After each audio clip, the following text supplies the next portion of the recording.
Bíblia diz assim, dai graças em todas as situações. Quando a gente começa a pesquisar o que acontece quando nós começamos a agradecer, nós percebemos que há um aumento de uns hormônios dentro do nosso físico, que são as endorfinas. Olha! Esses hormônios, eles restabelecem, eles capacitam o sistema de defesa do nosso corpo. Então a enfermidade não fica. Por quê? Porque eu vivo em agradecimento.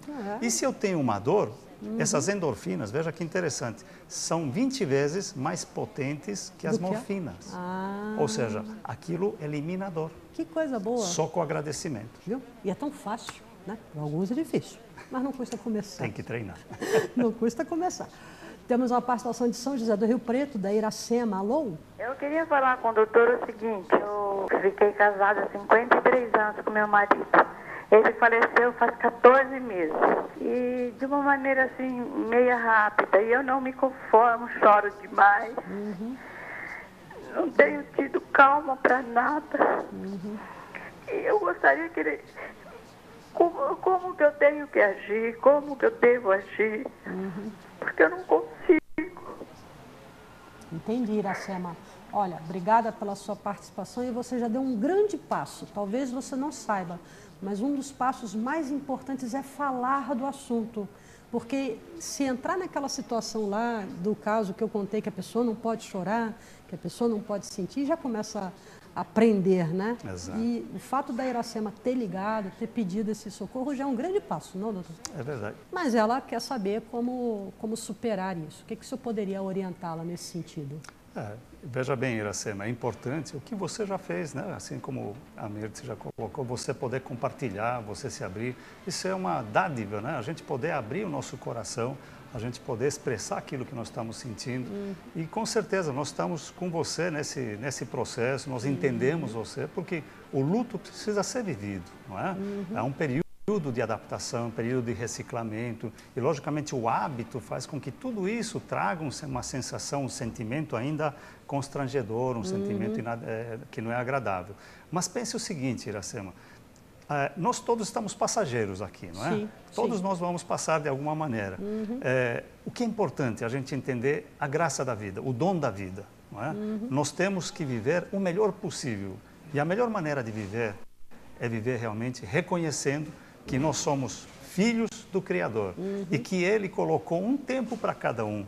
Isso. E quando a gente tem a certeza de que Ele está no comando, de que Ele realmente manifesta a sua vontade no meio da gente, a gente começa a ficar mais tranquilo. Né? Sabemos que aquele companheiro ele foi talvez um pouco antes do devido, do que a gente imaginava, mas foi no seu tempo. Né? Então, Iracema, começa a agradecer a Deus, começa realmente a ter um padrão de vida onde você vai ver o que você ainda vai realizar. Você tem muita coisa ainda a fazer. Aproveitando essa sua colocação, o isolamento seria a pior coisa que uma pessoa possa fazer, né? Sim. Porque normalmente, nesse momento de luto, as pessoas têm uma tendência a se fechar e a se isolar. No caso, ela deveria, então, procurar estar perto das pessoas, filhos, netos, talvez, por amigos, isso né? que o relacionamento é importante, não é? Como é que se substitui um padrão de relacionamentos? Tendo outros relacionamentos. Sim. Por isso que nós precisamos exercitar. A gente fica, às vezes, meio acomodado ou fica meio constrangido, mas nós precisamos exercitar o relacionamento. Nós estamos nos relacionando agora, Iracema, isso é uma bênção, não é?